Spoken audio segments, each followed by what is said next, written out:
अलीज़े, अलीज़े चलो मेरे साथ। कहाँ? क्या हुआ? चलो ना, आओ तो सही। क्या? आओ ना मेरे साथ। सबा,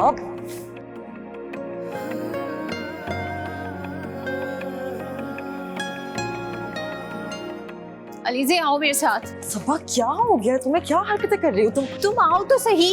सबा हुआ क्या है? मुझे कुछ बताओ। चलो तो बताती हूँ तुम्हें, आओ मेरे साथ। यार, सबा क्या हो गया है? यही तो था। कौन? देखने तो दो मुझे। तुम क्रैक तो नहीं हो गई हो? अजीब पागल। अलीज़े, अलीज़े मेरी बात तो सुनो। नहीं सुननी मैंने तुम्हारी कोई बात। वो यही था।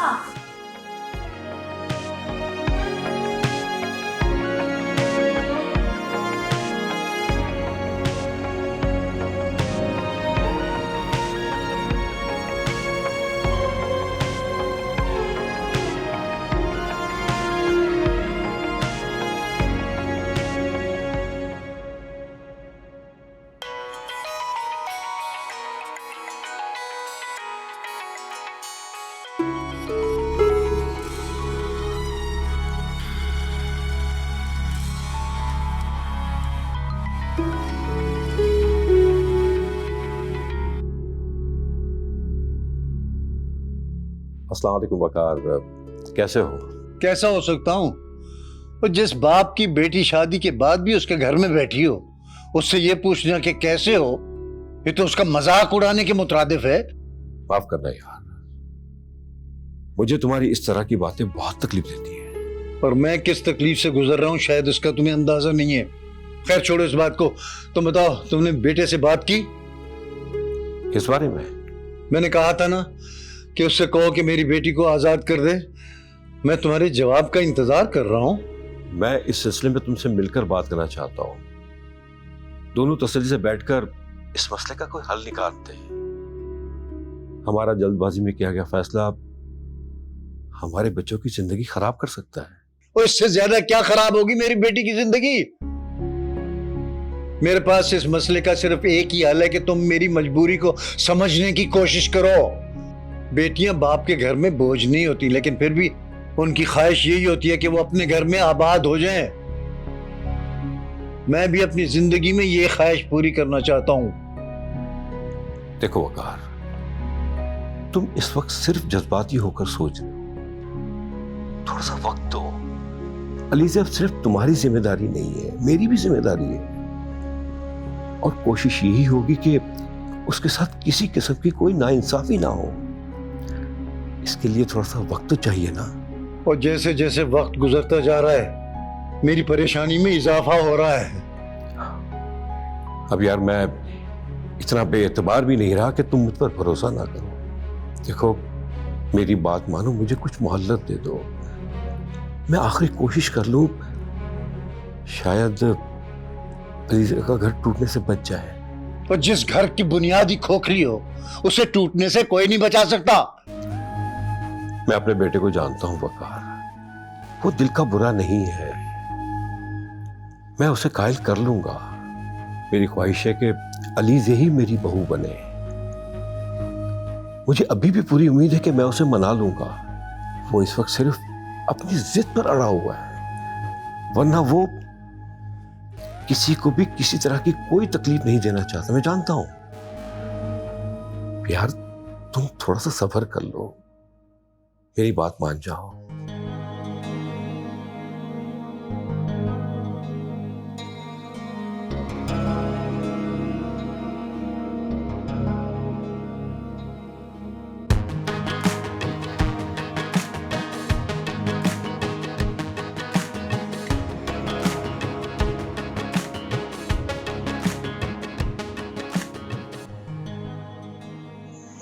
अलीज़े, मुझे क्या पता था वो अचानक ऐसे गायब हो जाएगा, वरना तो मैं उसी वक्त उसे बहुत सुनाती और एहसास दिलाती कि उसने बहुत बड़ी गलती की है। मैं उससे पूछती कि मेरी दोस्त के साथ ज्यादती क्यों की। तुम चुप क्यों हो? बस यूं ही। तुम्हें गुस्सा नहीं आ रहा? कैसे वो आराम से एंजॉय कर रहा है अपनी लाइफ को, शॉपिंग कर रहा है, उसे जरा भी फर्क नहीं पड़ा ना किसी की जिंदगी खराब करके। वैसे अगर तुम उसे देख लेती तो क्या करती? जिस तरह से मैं उसकी शक्ल नहीं पहचानती ना, उसी तरह मैं ये नहीं जानती कि वो कौन है, क्या करता है, कैसा है। मुझे किसी से कोई उम्मीद नहीं है। इस दुनिया का हर शख्स मतलबी है, सिर्फ अपने फायदे के बारे में सोचता है। फिर भी एक बार अगर वो तुम्हारे सामने आ जाए तो तुम्हें उसे अपने साथ की गई ज्यादती का हिसाब तो लेना चाहिए। मेरा उससे कोई ताल्लुक नहीं है और ना ही मेरी जिंदगी में अब किसी मर्द के लिए जगह है। मुझे किसी पे भरोसा नहीं रहा। मैं अपनी जिंदगी अपनी खातिर, अपने मतलब से जीना चाहती हूँ। ज़ैन की मोहब्बत की खातिर मैं अपने जिन ख्वाबों को अधूरा छोड़ चुकी थी, मैं अब उन्हें पूरा करना चाहती हूँ। मैं अब कभी शादी नहीं करूँगी। लेकिन इस माशरे में सरवाइव करने के लिए हमें मर्द के सहारे की जरूरत पड़ती है। शादी हमें तहफ़्फ़ुज़ देती है। कैसी तहफ़्फ़ुज़? जैसी तहफ़्फ़ुज़ मुझे मिली है। मैं तो शादी के बाद और भी इनसिक्योर हो गई। मैं शादी से पहले घर में बहुत मार्च से रहती थी। अब मुझे वही घर अपना ही नहीं लगता। इस शादी ने मुझे कहीं का नहीं छोड़ा। मेरा कुछ नहीं रहा। मैं तपती धूप में तन्हा खड़ी हूँ। ऐसा मत सोचो अलीज़े, तुम्हारे घर वाले तुमसे बहुत प्यार करते हैं। वो सब तुम्हारे साथ हैं। तुम अपने आप को अकेला मत समझो। वो घर आज भी तुम्हारा है जैसे पहले तुम्हारा था। चंद लोगों के गलत हो जाने से सारा माशरा गलत नहीं हो जाता। पांचों उंगलियां बराबर नहीं होती। इतना नेगेटिव सोचोगी ना तो जिंदगी में कभी आगे नहीं बढ़ सकोगी। बस अब बहुत हो गया। चलो घर, उठो उठो।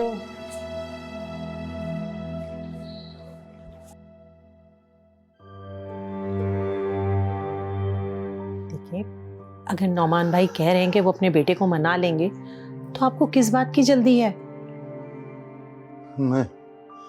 मैं तो अपनी बेटी का मुजरिम समझता हूँ अपने आप को, और ये जुर्म मुझे चैन से जीने नहीं दे रहा।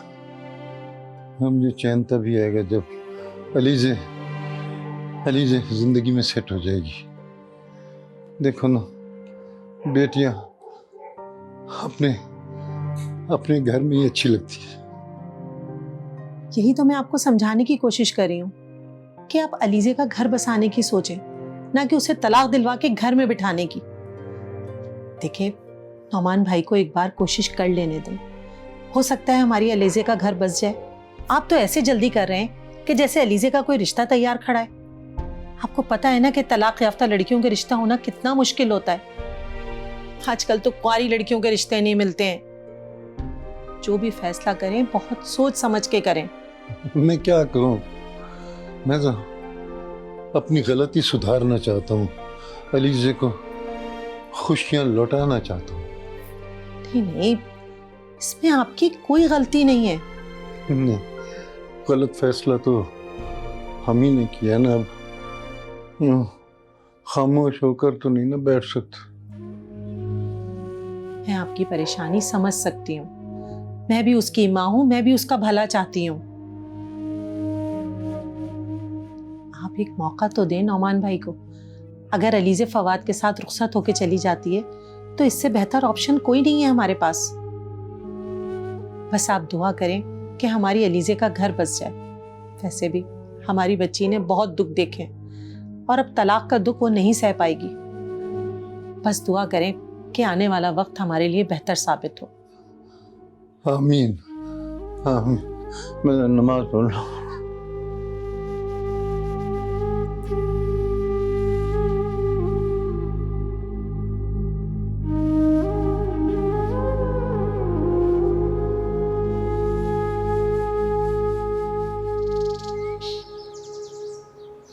क्या बात है शहीर, तुमने कैंटीन में कुछ खाया नहीं? बस यार, भूख ही मर गई। तुम्हारे कहने पर तो हम लोग वहां गए थे और अब भूख मर गई तुम्हारी। तब थी, अब नहीं है भूख। अजीब आदमी है यार। मैं चलता हूँ यार। कहाँ जा रहे हो? घर जा रहा हूँ। लेकिन अभी तो क्लासेस बाकी हैं। आज किसी चीज़ का मूड नहीं हो रहा है यार तुम एक्सेप्ट कर क्यों नहीं लेते कि ईमान की वजह से तुम्हारा मूड खराब है?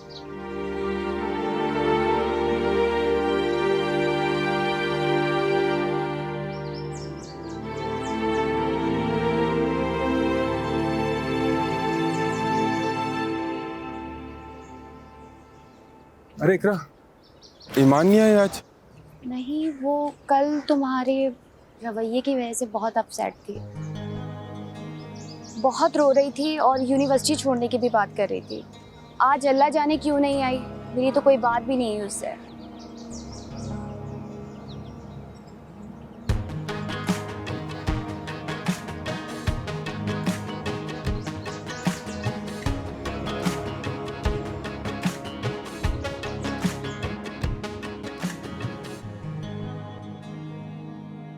शुक्र है तुम लोग आ गई, मैं तो परेशान हो गई थी। कहाँ रह गए थे तुम लोग? आंटी मेरी वजह से देर हो गई। अलीजे ने तो अपने लिए कुछ लिया भी नहीं। क्यों बेटा, तुम भी अपने लिए कुछ ले लेती। अम्मी मुझे बहुत भूख लग रही है, अगर कुछ खाने के लिए है तो प्लीज ले आए। अरे वहाँ तो मैंने तुमसे इतना कहा कि कुछ खा लेते हैं, तो कहती है मुझे भूख नहीं है, और अब देखिए घर आते ही से भूख लगना शुरू होगी। अच्छा अच्छा, अब चलो तुम दोनों फ्रेश हो जाओ, मैं खाना लगाती हूँ। नहीं आंटी मुझे लेट हो रहा है, मैं चलती हूँ। ऐसे कैसे चलती हूँ भाई, साथ खाना खा के जाना। आंटी जितना ख्याल आप मेरा रखती है ना, काश अलीजे भी उतना ख्याल रखती मेरा। पता है पूरी शॉपिंग के दौरान ना मुझे कोसती रही है, घर कब जाएंगे, इतनी देर हो गई है। अच्छा भाई, तुम दोनों की नोकझोंक तो खत्म नहीं होगी। मैं खाना लगाती हूँ, फ्रेश हो जाओ तुम दोनों। घर आ गई हो, शक्ल पे अभी भी 12 बज रहे हैं। मूड तो ठीक कर लो अपना। चलो बस बकवास बंद करो तुम।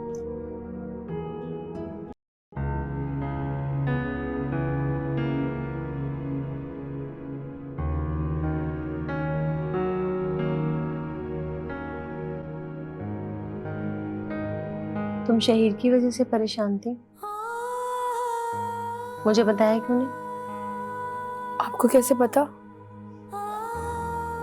माँ उससे कोई बात छुपे नहीं रह सकती, वो भी गुस्से में है।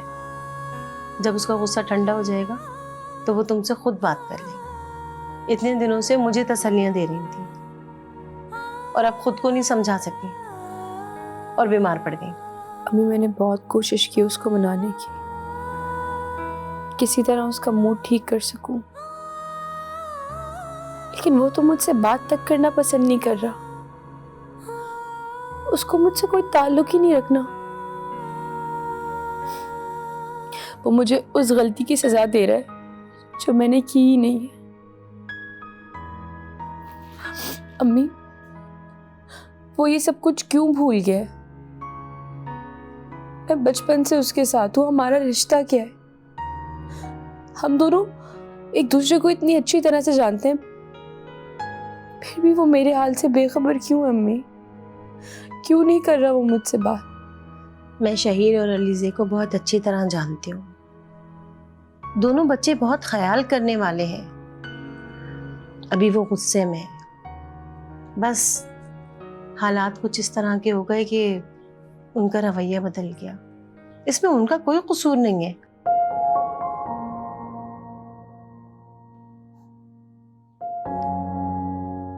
फूफू हूँ मैं उनकी, गोदों में खिलाया उन्हें मैंने। आखिर कब तक नाराज रहेंगे भला मुझसे? पता नहीं जैन भाई ने ये सब कुछ क्यों किया है अम्मी।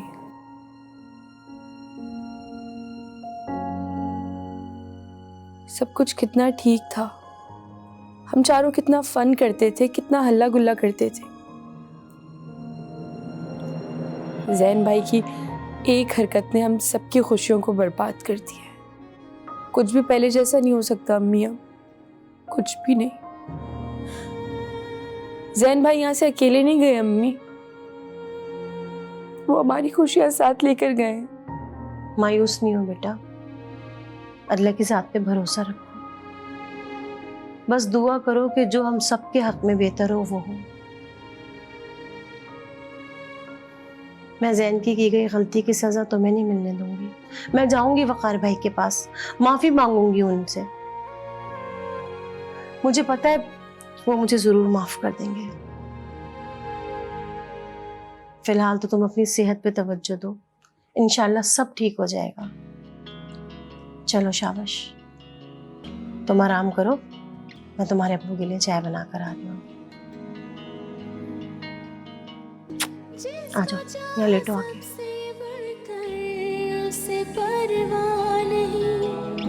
मेरे मुकद्दर में प्यार और वफा नहीं, भूलने वाले तू भी यूं ही तड़पे, दिल दे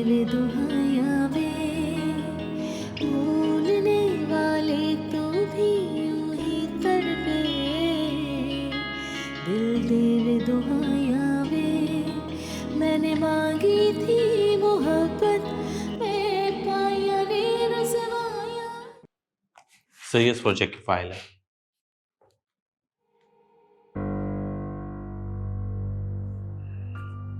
इस प्रोजेक्ट में जैन भी तुम लोग के साथ काम कर रहा था ना? जी सर, लेकिन वो अभी तक आया नहीं है। तुमने उसे इन्फॉर्म किया था मीटिंग के लिए? जी मैंने इन्फॉर्म किया था। आई एम सॉरी, मुझे आने में थोड़ी देर हुई। बैठने की जरूरत नहीं है। तुम्हें पता था ना कि आज मीटिंग है? कहाँ पे थे तुम? मुझे मालूम था, मगर वो क्या आखिर मगर तुम इस कदर लापरवाही कैसे कर सकते हो? तुम्हें अपनी जिम्मेदारी का जरा भी एहसास नहीं है। इस कदर लापरवाही मैं बर्दाश्त नहीं करता। ऑफिस में काम करने के कुछ असूल होते हैं।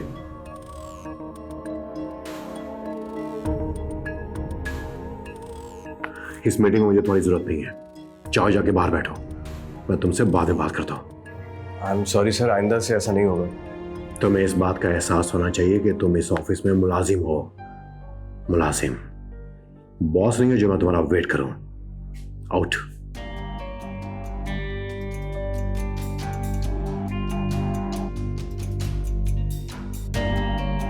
जी सर।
जैन मेरा फोन क्यों नहीं उठा रहा?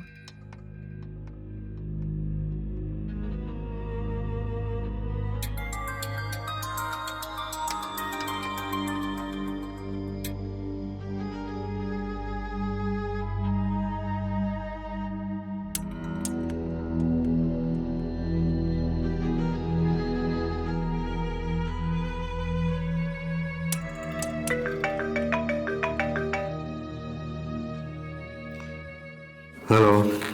हेलो भाई, ये जैन कहाँ है? मैं कितनी बार उसे कॉल कर चुकी हूँ, मेरी कॉल क्यों नहीं अटेंड कर रहा? अभी तो ऑफिस में था।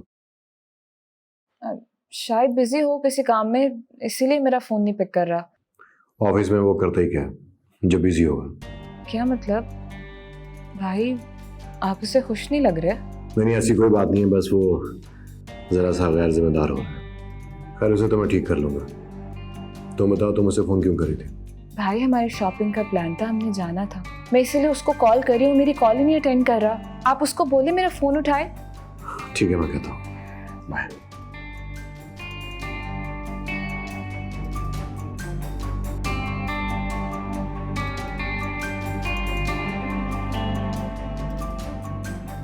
जैन को अंदर भेजो।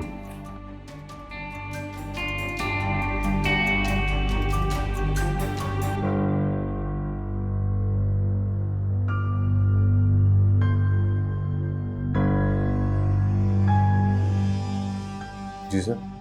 तुम किसी कॉल को नहीं अटेंड कर रहे हो? वो काम में बिजी था, इसलिए पता नहीं चला।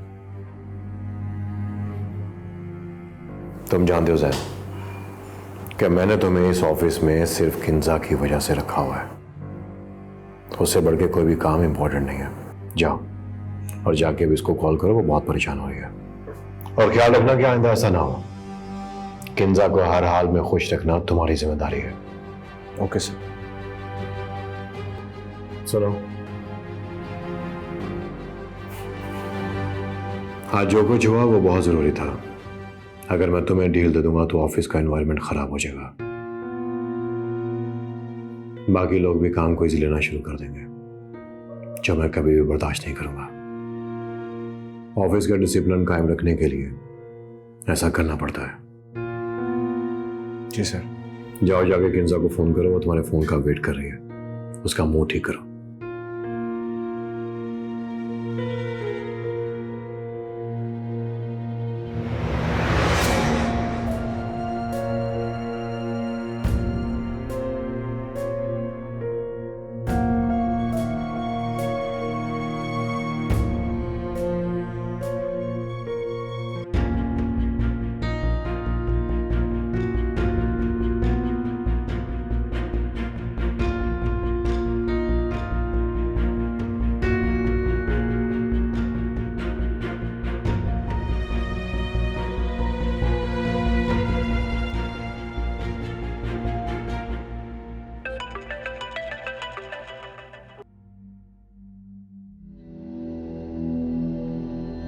हेलो, कहाँ थे तुम?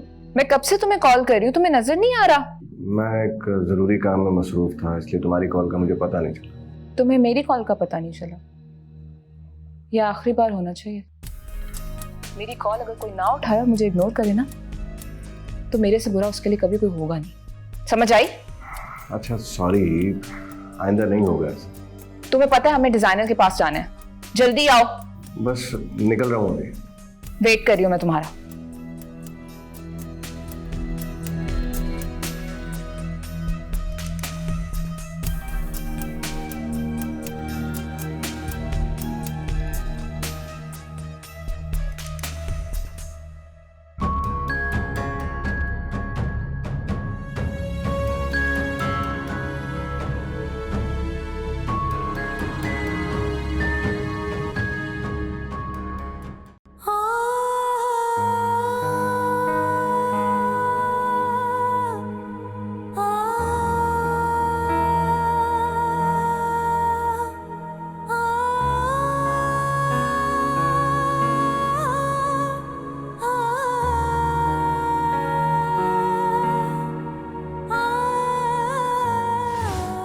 तुम्हें गुस्सा नहीं आ रहा?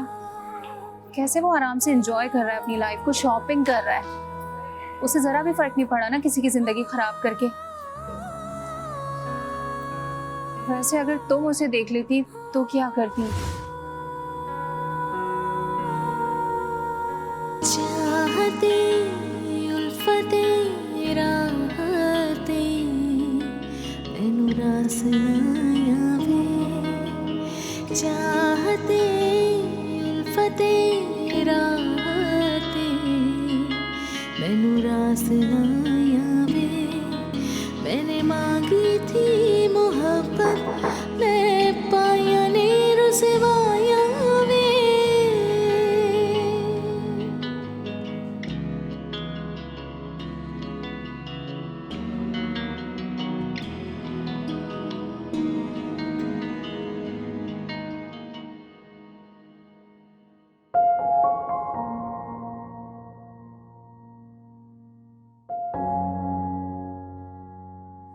आप कुछ कहना चाहती हैं अम्मी? नहीं, कुछ नहीं। वो बस तुमसे मुझे एक बात पूछनी थी। जी पूछिए। अलीज़े, बेटा तुम्हें पूरा यकीन है कि उस रात फवाद ने तुम्हें नहीं देखा था? ये आप मुझसे क्यों पूछ रही हैं? तुम बताओ तो सही। अम्मी उसने मुझे देखा नहीं देखा इससे क्या फर्क पड़ता है? फर्क पड़ता है, क्यों नहीं फर्क पड़ता? तुम मेरी बात का जवाब तो दो कि उसने तुम्हें देखा था या नहीं। रुखसती के वक्त वो गाड़ी में बैठ चुका था, घर जाके वो मेरे सामने नहीं आया था। फिर जब घर गए तो वहाँ भी वो नहीं मिला मुझसे, तो ना मैंने उसे देखा ना उसने मुझे देखा। हाँ रमीज़, मैंने स्टडी किया था। मैंने तुम्हारी ईमेल चेक कर ली थी और प्रपोज़ल बुरा नहीं है, मुझे समझ में भी आ रहा है। हाँ, हम चीज़ों को फर्दर डिस्कस कर सकते हैं। मैं कल ऑफिस आता हूँ ना, तो फिर हम बैठ के बात करते हैं। डन हो गया, लंच पे मिलते हैं। ओके।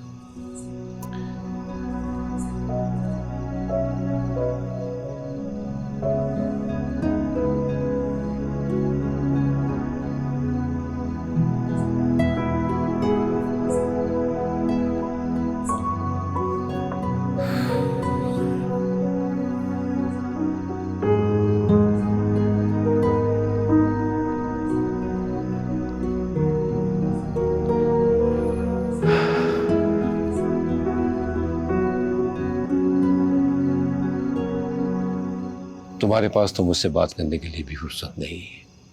मैंने सोचा मैं ही आकर तुम्हारी खैरियत पूछ लूं। पापा बस थोड़ा सा मसरूफ था, इसलिए आपको वक्त नहीं दे सका। I am sorry. अच्छा, मुझे भी तो पता चले कि ऐसी तुम्हारी क्या मसरूफियात हैं कि बाप से बात करने के लिए वक्त नहीं। वो आप मेरे दोस्त को जानते हैं ना, वो रमीज, उसने मुझे एक पार्टनरशिप ऑफर की है, तो बस अभी उसी से बात कर रहा था, वही चीज़ें डिस्कस कर रहा हूँ। अच्छा, तो तुमने फैसला कर लिया है कि तुम अलग बिजनेस करोगे? जी पापा। इस बिजनेस का क्या, जिसको मैंने दिन रात मेहनत करके परवान चलाया, इसका क्या होगा? मैं अपने ओन पर कुछ करना चाहता हूँ, अपनी सलाहियतों को चैलेंज करना चाहता हूँ पापा। देखिए, आपने जो भी बिजनेस किया अपने बलबूते पर किया ना, मैं भी करना चाहता हूँ। ठीक है, तो फिर मैं अपना बिजनेस वाइंड अप कर देता हूँ। अगर तुमने मेरा साथ नहीं देना तो मुझे इतना बर्डन लेने की क्या जरूरत है? मैं भी अब पुरसुकून जिंदगी गुजारना चाहता हूँ। बहुत हो गई मेहनत। हाँ, तो ये तो अच्छी बात है। मेरे होते हुए आपको काम करने की क्या जरूरत है? मैं हूं ना।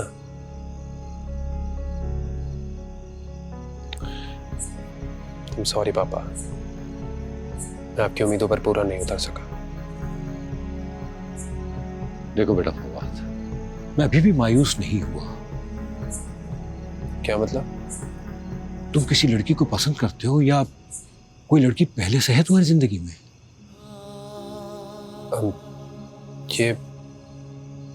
ये सवाल क्यों पूछ रहे हैं आप मुझसे? बेटा, अगर ऐसा है तो मुझे उससे मिलवाओ। मैं तुम्हारी शादी जल्द से जल्द करवाना चाहता हूँ। नहीं, फिलहाल ऐसा कुछ भी नहीं है पापा। और आपको मेरी शादी की इतनी जल्दी क्यों पड़ी है? बेटा, हर माँ बाप की तरह मेरी भी ख्वाहिश है कि तुम्हारी भी अपनी फैमिली हो। इसमें गलत क्या है? मुझे जब शादी करनी होगी मैं आपको बता दूंगा। बेटा, एक बात तो बताओ। जी पूछे। उस रात तुमने अलीज़े को बिल्कुल नहीं देखा?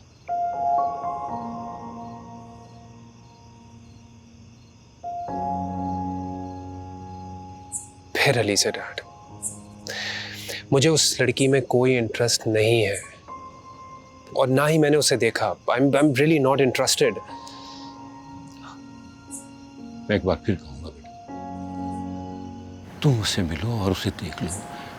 हो सकता है वो तुम्हें पसंद आ जाए। ऐसा नहीं हो सकता।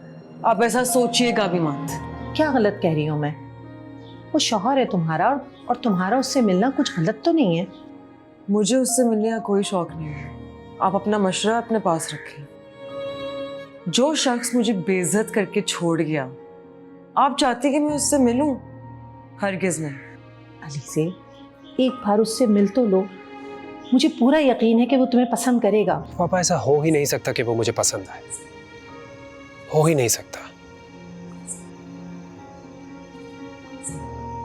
हाँ ठीक है, हो सकता है उसकी शक्ल बहुत अच्छी होगी उसकी बहुत अच्छी शक्ल, लेकिन सब कुछ शक्ल ही नहीं होती। जो हम सफर होता है, जिसके साथ जिंदगी गुजारी जाती है, उसके लिए बहुत सारी चीजों को देखना जरूरी होता है।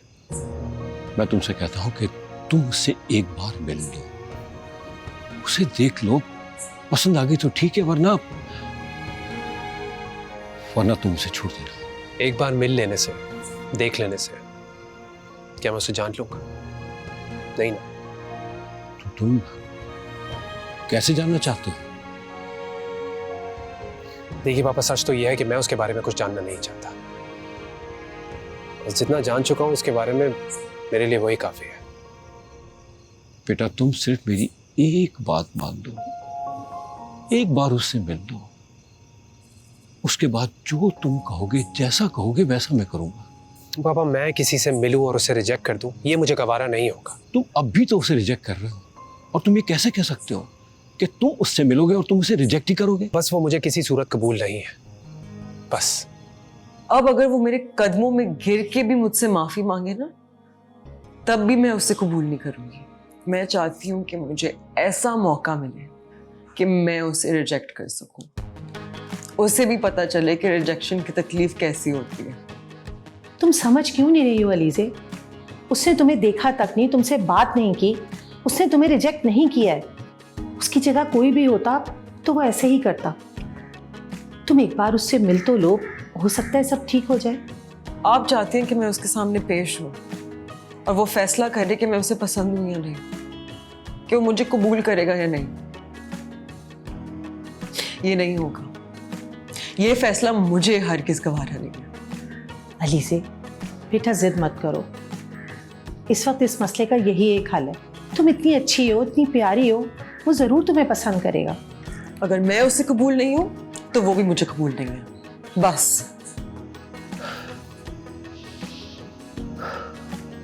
तो ये तुम्हारा आखिरी फैसला है? बिल्कुल आखिरी फैसला है, क्योंकि मैं खुद को अब मजीद आजमाइश में नहीं डाल सकता पापा।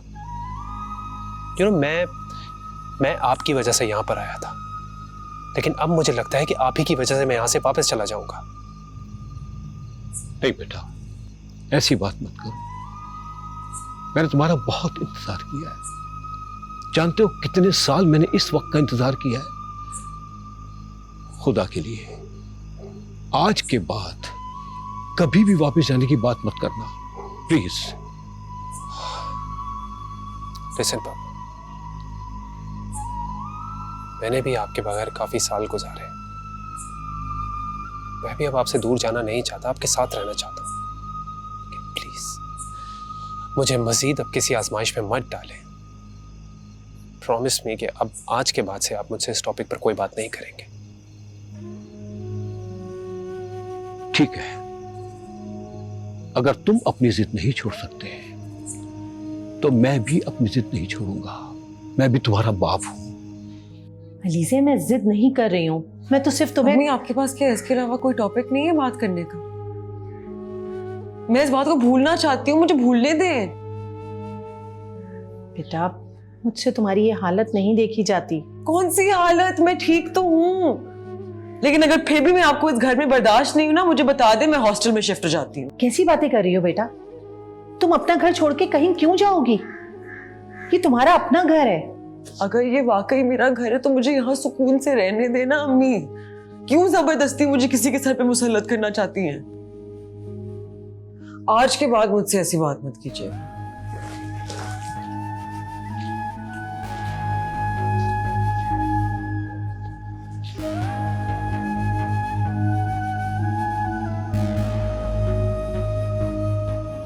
जिंदगी में आया तो मेहमान की तरह,